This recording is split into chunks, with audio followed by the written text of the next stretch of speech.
Hello दोस्तों, स्वागत है आपका हमारे यूट्यूब चैनल याहू बाबा पे। ये हमारा पीएचपी कोर्स से रिलेटेड 127 ट्यूटोरियल है और इस कोर्स में आप पीएचपी के अंदर जो पीएचपी और माई सीक्वली से रिलेटेड एरर के फंक्शंस आते हैं उन सबको सीखने वाले हैं। यहाँ देखिए, यहाँ पर हमारे पास एक लिस्ट है जो हमारे को पीएचपी के अंदर अलग अलग 4 तरीके के फंक्शंस मिलते हैं जिसको हम यूज कर सकते हैं माई सीक्वली के साथ प्रॉपर एरर को शो करने के लिए। तो यहाँ पर जो ऊपर के पहले 2 फंक्शंस हैं, माई सीक्वली कनेक्ट एरर और my SQLi connect error number.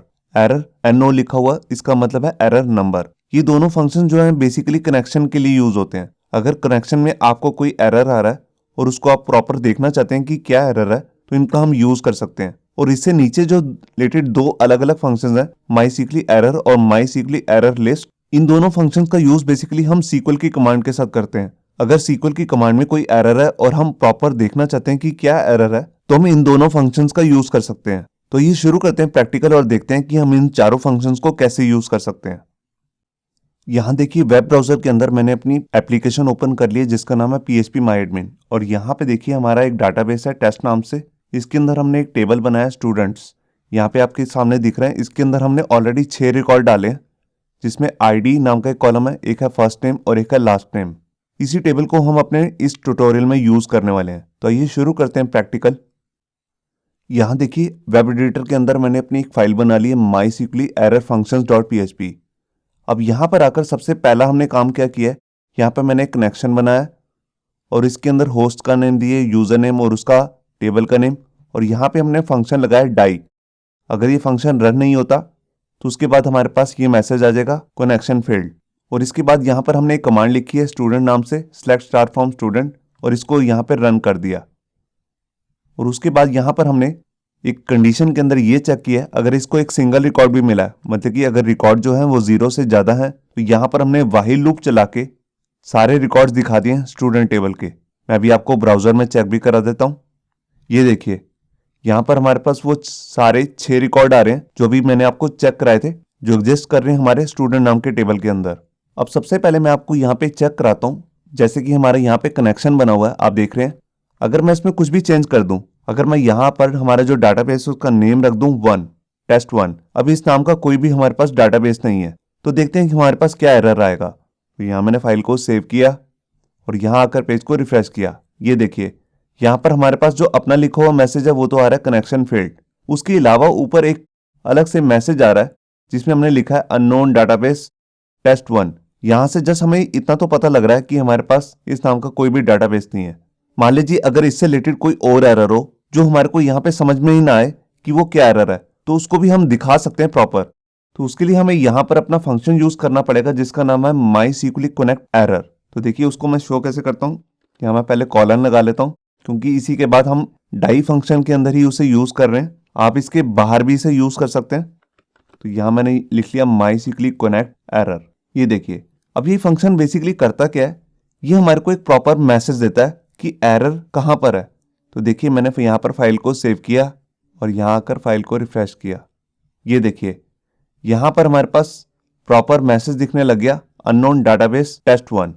अब देखिए यहाँ पर मैं इसको तो ठीक कर देता हूँ और यहाँ पर जो यूज़र नेम है उसमें थोड़ा चेंज कर देता हूँ। देखिए मैंने यहाँ पर यूज़र का नेम कर दिया root1। अब इस नाम का कोई भी यूज़र नहीं है। अब हम देखते हैं वहाँ पर क्या प्रॉपर मैसेज आएगा।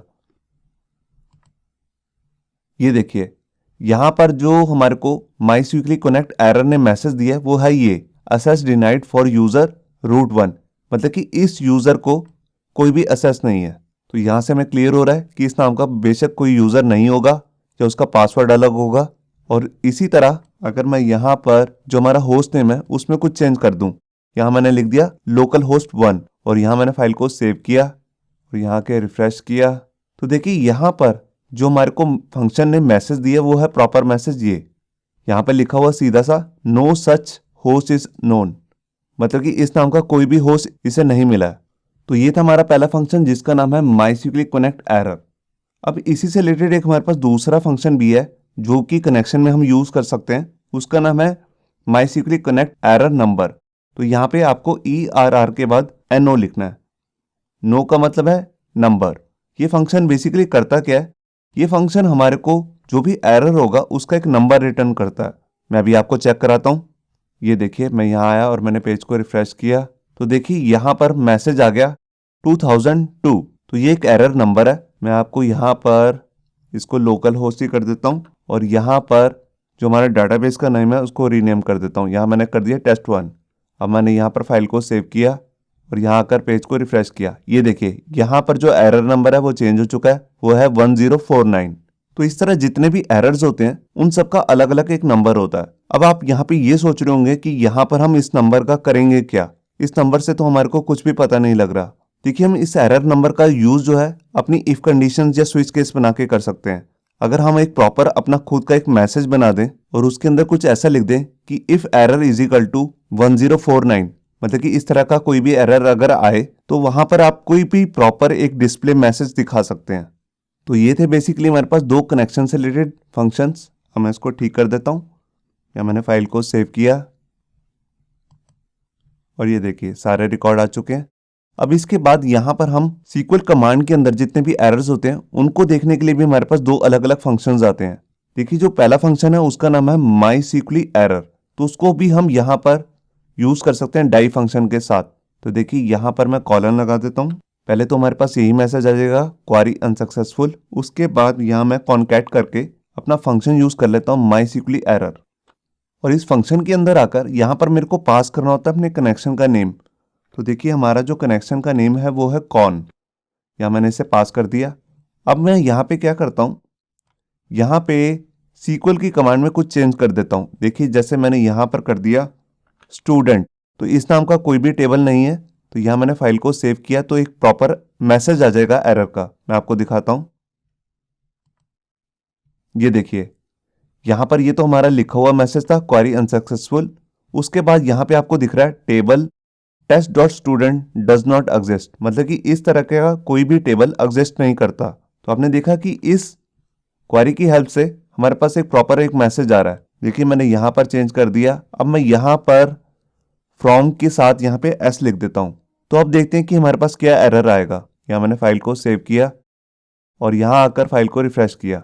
ये देखिए यहाँ पर ये सीधा से बता रहा है, अगर आप पूरा देखें तो यहाँ पर लिखा है कि यहाँ से लेकर यहाँ तक के बीच में कोई एरर है। आप देख रहे हैं फ्रॉम्स स्टूडेंट्स, इसने प्रॉपर बता दिया कि सिंटेक्स एरर है। यहाँ पे आपके सामने लिखा भी आ रहा है सिंटेक्स। तो सिंटेक्स एरर वही होता है कि अगर आपकी SQL की कमांड में लिखते हुए कोई गड़बड़ हुई है।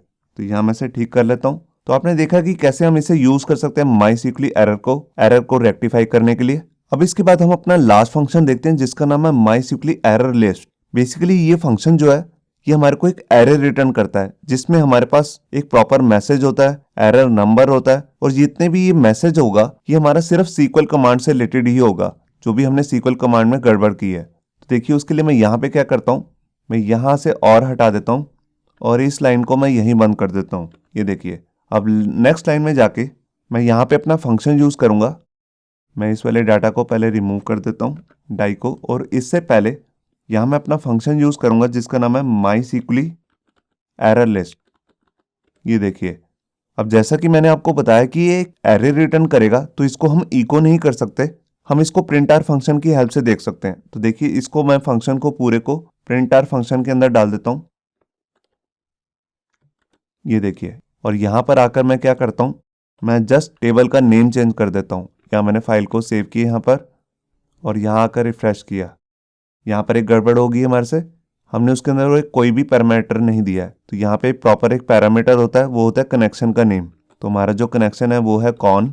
या मैंने फाइल को सेव किया और यहाँ आकर फाइल को रिफ्रेश किया। ये देखिए यहाँ पर अलग अलग एरर आ रहे हैं, आप देख रहे हैं।